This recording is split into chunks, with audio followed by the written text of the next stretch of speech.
andar en la carne y andar en el espíritu. Andar en la carne y andar en el espíritu. Ahora, el apóstol Pablo, en su carta a los Corintios, en el capítulo 3 y el versículo 1, Primera de Corintios, capítulo 3 y versículo 1, miren lo que dice. De manera que yo, hermanos, no pude hablaros como a espirituales, sino como a carnales, como a niños en Cristo Jesús. El apóstol Pablo claramente está determinando dos tipos de creyentes. De acuerdo al crecimiento espiritual de lo que nosotros vemos en este versículo, hay niños que tal vez están comenzando su caminata espiritual. Y hay gente que mucho tiempo en el Evangelio hay la posibilidad, no estoy asegurando, de que sean maduros en Cristo Jesús. Porque he tenido la experiencia desagradable de ver a muchos creyentes de 20, de 30 años que van a la iglesia, que van a las congregaciones, pero con tristeza tengo que decir, no tienen ningún crecimiento espiritual. Siempre se les está hablando de la leche espiritual no adulterada y no pasan de esa estancia. Entonces, la cantidad de años en el cristianismo no te garantiza una madurez espiritual. Para el apóstol Pablo hay dos clases de creyentes: el creyente maduro, el creyente que realmente a quien se puede hablar cosas totalmente diferentes, como dice aquí el apóstol Pablo, les di a beber leche, dice, y no vianda, un alimento sólido, porque el alimento sólido es aquella persona que ya sabe discernir, ya sabe hacer separación entre lo bueno y lo malo, ya sabe lo que está bien y lo que está mal. Esa es una persona madura. Pero el niño en Cristo Jesús todavía no tiene ese discernimiento. Pero hay esperanza para ese niño espiritual. Hay esperanza en Cristo Jesús. Ahora, al determinar las dos calidades de creyentes, el apóstol Pablo está determinando dos tipos de camino por donde camina cada uno de este tipo de creyentes. Y por supuesto, el final de este camino es totalmente diferente para estas dos calidades, por decirlo así, de creyentes. El final es totalmente diferente. Así que nosotros somos los que escogemos. Si queremos seguir en la tibieza del cristianismo, si queremos seguir en la niñez del cristianismo, en la inmadurez del cristianismo, hermanos, nosotros somos los que decidimos.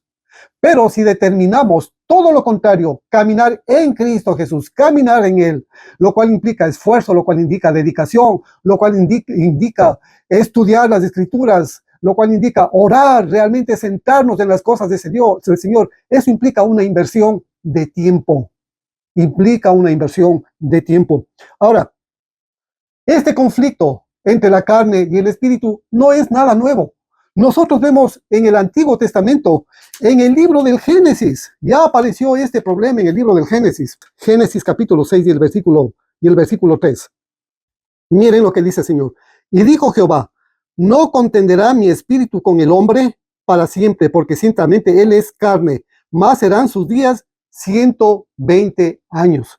Si ustedes leen con un poquito más de detenimiento lo que continúa luego de este versículo, se van a dar cuenta que dice que viendo los hijos de Dios, que las hijas de los hombres eran hermosas, comenzaron a tomar mujeres para ellos. Y nació una raza muy especial, ¿sí? Dice que estos fueron los famosos desde la antigüedad, fueron varones de renombre. Eran hijos de humanos, pero ¿quiénes son estos hijos de Dios? Era gente realmente de la descendencia santa. Acuérdense ustedes que en un comienzo hubo dos tipos de descendencia. En Adán hubieron dos descendencias, la descendencia de la carne y la descendencia del espíritu. Los hijos de Set, Abel fue lastimosamente muerto por su hermano Caín, pero luego de eso Adán y Eva tuvieron otro hijo, Set, de donde nace la simiente piadosa.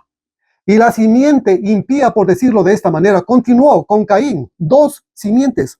Y lo que quería ver en Génesis, en el capítulo 4 y el versículo 26, miren lo que dice aquí la palabra de Dios. Y a Set también le nació un hijo y llamó su nombre Enos. Entonces los hombres comenzaron a invocar el nombre de Jehová. En el hebreo dice el nombre Elohim. Comenzaron a invocar el nombre de Dios. Así que eran personas normales, hombres nacidos de hombre y mujer. No eran personas extraordinarias de otro planeta, nada lo que dice en el libro del Génesis, en el capítulo 6, hijos normales. Entonces, de esta descendencia de santos, de la descendencia piadosa, comenzaron a juntarse con los incrédulos, con los impíos. Ese fue el problema. Entonces, el Espíritu de Dios en esta condición no podía seguir conviviendo con gente natural. Es por eso que Dios limita la edad de esa gente. Mi espíritu no puede contender con la carne. Así que el camino de la carne y el camino del espíritu no es algo nuevo, es algo que ya existió en el pasado. Y lo curioso de todo esto, de que todas aquellas generaciones que nacieron de los hijos de Dios con las hijas de los hombres, imagínense, se perdieron en el diluvio. ¡Qué tristeza! ¡Qué tristeza! Porque el Espíritu de Dios se apartó de esa gente. Solamente alguien de la descendencia piadosa pudo sobrevivir a ese diluvio. Acuérdense ustedes de Noé, su esposa y de sus hijos. Ahora bien, ese mismo conflicto de aquel entonces es lo que nosotros vemos dentro de la iglesia y de la cual está hablando el apóstol Pablo, no solamente en las cartas a los romanos, sino también en la carta a los gálatas. Ese mismo de conflicto. Ahora, estos dos caminos tienen un final. Cada uno tiene un final. De acuerdo al camino en el que estamos, tendremos un final. O la gloria con Dios, o lamentablemente, si caminamos en la carne, la destrucción, la muerte, como dice el apóstol Pablo. Pero ahora, leamos Romanos el capítulo 8, los versículos 5 y 8, donde quiero centrarme en la enseñanza de este día. Romanos capítulo 8, versículos 5 al 8. Porque los que son de la carne piensan en las cosas de la carne, pero los que son del Espíritu, en las cosas del Espíritu. Versículo 6. Porque el ocuparse de la carne es muerte, pero el ocuparse del Espíritu es vida y paz. Por cuanto los designios de la carne son enemistad contra Dios, porque no se sujetan a la ley de Dios, ni tampoco pueden. Y los que viven según la carne no pueden agradar a Dios. Es a partir de este versículo 5, de este capítulo 8, donde se ve claramente cómo inicia el conflicto entre el Espíritu y la carne. Una traducción más acertada de este versículo 5, conforme al interlineal griego-español, dice de esta manera: porque los que son de la carne, porque los que ponen su mente o disponen su mente en las cosas de la carne, disponer la mente, disponer sus pensamientos, su razonamiento. Entonces, los pensamientos carnales es una mente dispuesta a pensar en tal o cual cosa. Y acuérdense que de acuerdo a los pensamientos nosotros actuamos. Acuérdense ustedes de esto.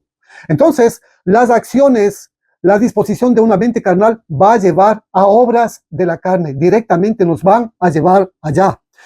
Ahora, lógicamente que la gente que dispone a las cosas del Espíritu va a tener otro rumbo. Cada una de estas formas de pensamiento tiene una consecuencia. Disponer la mente, ya sea para asuntos de la carne o asuntos del espíritu, tienen sus consecuencias, y las consecuencias nosotros comenzamos a ver en Romanos en el capítulo 8 y en el versículo 6. Romanos 8, 6. Porque el ocuparse de la carne es muerte, destrucción. Eso es lo que significa ocuparse de la carne, muerte, destrucción.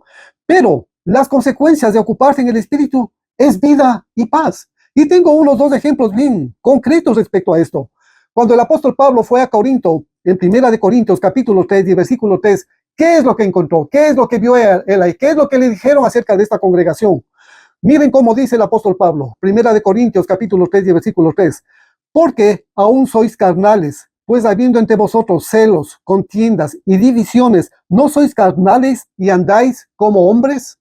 Cuando el apóstol Pablo está diciendo andáis como hombres, en otra parte de la escritura dice que los niños en Cristo de Jesús en nada difiere de un esclavo, en nada difiere de un hombre común, que ni es ni carnal, que ni es una persona madura en Cristo Jesús, un hombre común, el que anda muerto en delitos y en pecados. Entonces le está comparando con ese mismo tipo de persona. Así que por lo tanto, cuando se manifiestan este tipo de cosas en nuestras vidas, en una congregación, estamos hablando de una congregación carnal, porque este tipo de cosas normalmente se manifiesta en la gente común.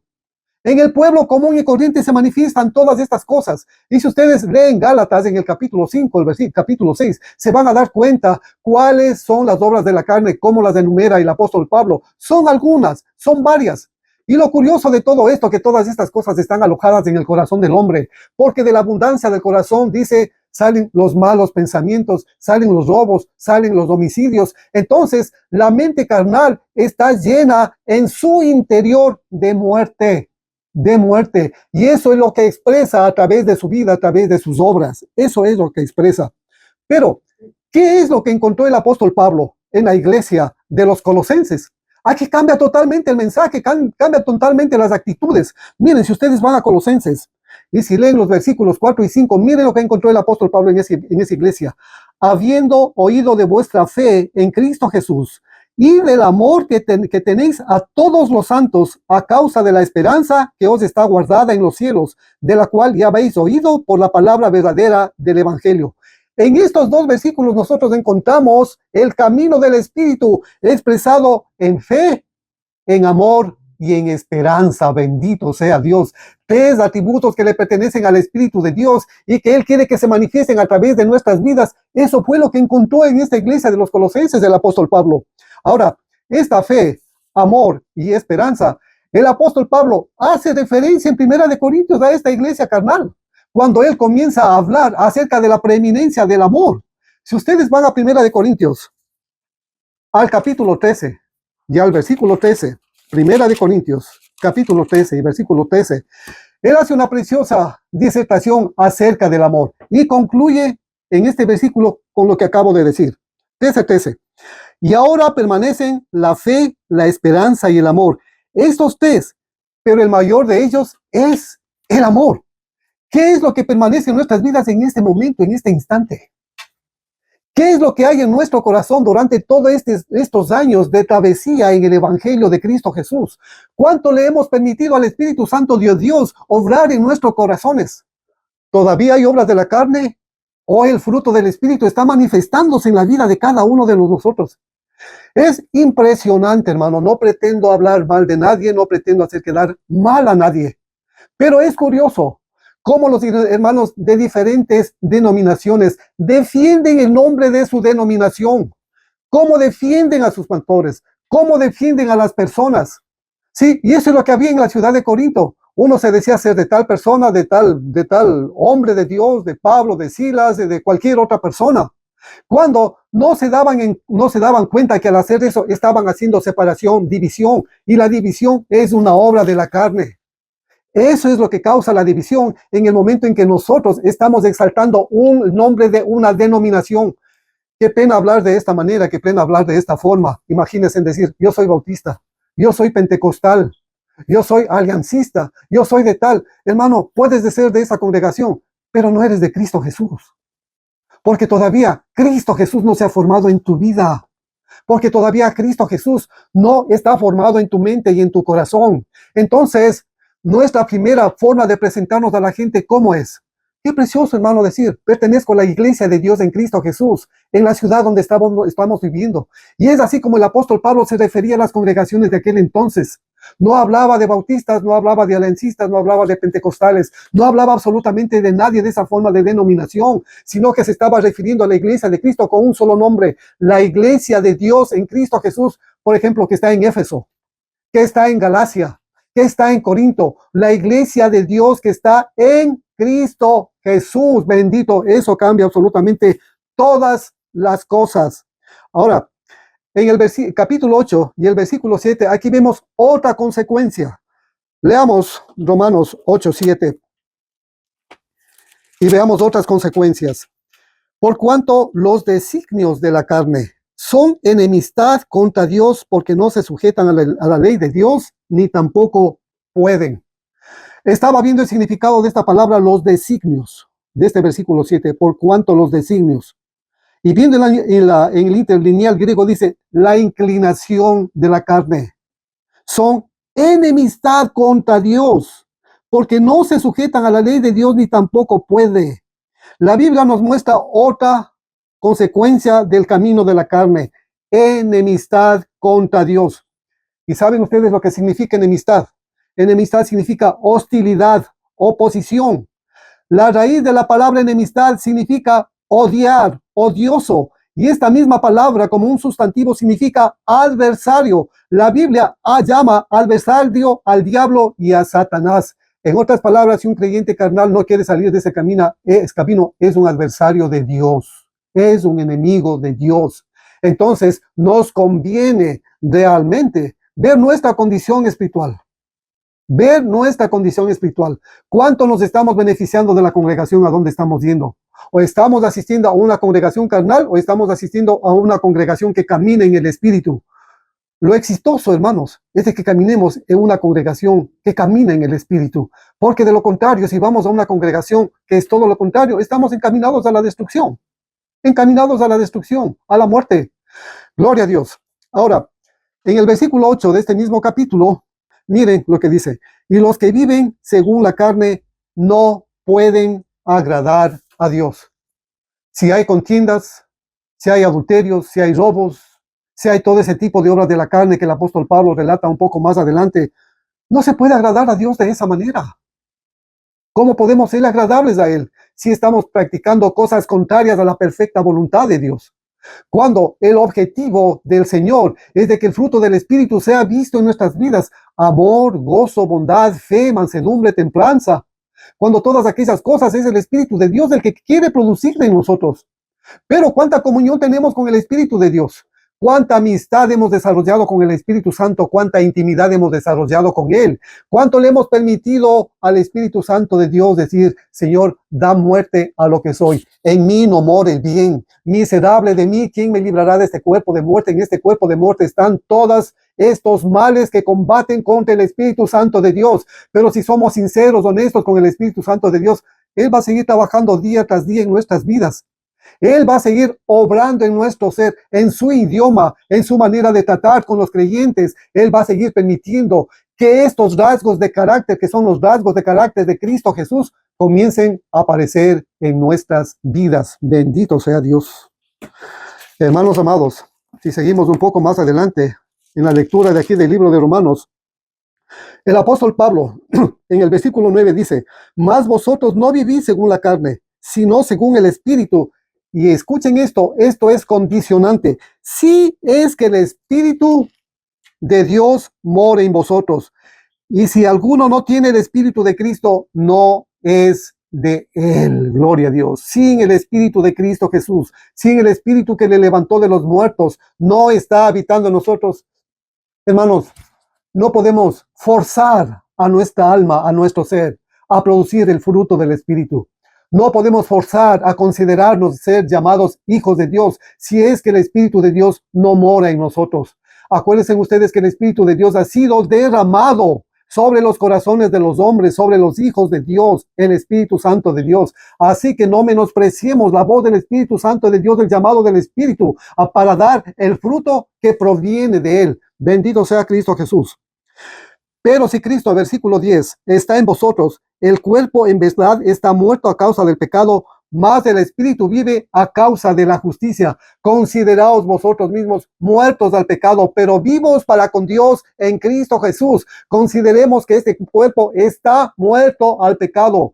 Como dice el apóstol Pablo, y siempre voy a repetir este versículo: con Cristo estoy juntamente crucificado y ya no vivo yo, mas Cristo vive en mí. Metámonos este versículo en nuestra mente y en nuestro corazón. Permitamos que el Espíritu Santo nos recuerde todos los días, hermanos amados, de que hemos muerto juntamente con Cristo, para que el poder de la resurrección actúe en nuestras vidas en el momento señalado, para que el poder de la resurrección se manifieste en nuestras vidas, en nuestra vida diaria. Acuérdense ustedes de la clase anterior: Dios no es Dios de muertos, sino de gente viva, de gente que vive en el Espíritu. Y el apóstol Pablo en Efesios dice que anduvimos muertos en delitos y en pecados, físicamente vivos, pero espiritualmente muertos. Entonces, como he venido diciendo a lo largo de esta enseñanza, ¿cómo nos consideramos delante del Señor? Caminando en la carne, caminando en el Espíritu. Versículo 11. Y si el Espíritu de aquel que levantó de los muertos a Jesús mora en vosotros, el que levantó de los muertos a Cristo Jesús vivificará también vuestros cuerpos mortales por su Espíritu que mora en nosotros. Ya sea por resurrección de entre los muertos, ya sea que el Señor nos permite estar en ese arrepentimiento, en ese arrebatamiento glorioso cuando Él aparezca entre las nubes, seremos transformados en un abrir y cerrar de ojos por el Espíritu de Dios que está morando en nosotros. El Espíritu de Dios no nos va a dejar nunca, no nos va a abandonar nunca, hermanos, ni aún por muerte. Bendito Cristo, cuán glorioso el Espíritu Santo de Dios que Él nos ha dado. Así que, hermanos, versículo 12. Deudores somos no a la carne para que vivamos conforme a la carne, porque si vivís conforme a la carne, moriréis. Pongan atención a esta porción de esta escritura del versículo 12. Mas si por el Espíritu hacéis morir las obras de la carne, viviréis. Gloria a Dios. Y quiero terminar con algo. Quiero ir al libro de Gálatas, al capítulo 5. Y ustedes comparen esta versión que voy a leer del libro de Gálatas con lo que acabamos de leer. Gálatas capítulo 5, versículos 16 y 17. Miren lo que dice el apóstol Pablo. Digo pues, andad en el Espíritu. Es un mandamiento de Cristo a través de Pablo. Andad en el Espíritu y no satisfagáis los deseos de la carne, porque el deseo de la carne es contra el Espíritu y el del Espíritu es en contra de la carne. Y estos se oponen entre sí para que no hagáis lo que quisierais. La voz de quien estamos escuchando día tras día, en todas las cosas que hacemos, en las cosas más sencillas, en las cosas más simples, la voz de quien estamos escuchando. ¿A quién estamos dando prioridad? ¿A la mente carnal o a la mente espiritual? ¿A quién estamos obedeciendo? ¿A la mente carnal o a la mente espiritual? Hermanos amados, hagamos caso al mandamiento del apóstol Pablo. Andad en el Espíritu y no satisfagáis los deseos de la carne. El Señor les bendiga grandemente y qué gusto de saludarles y de verles. Amén.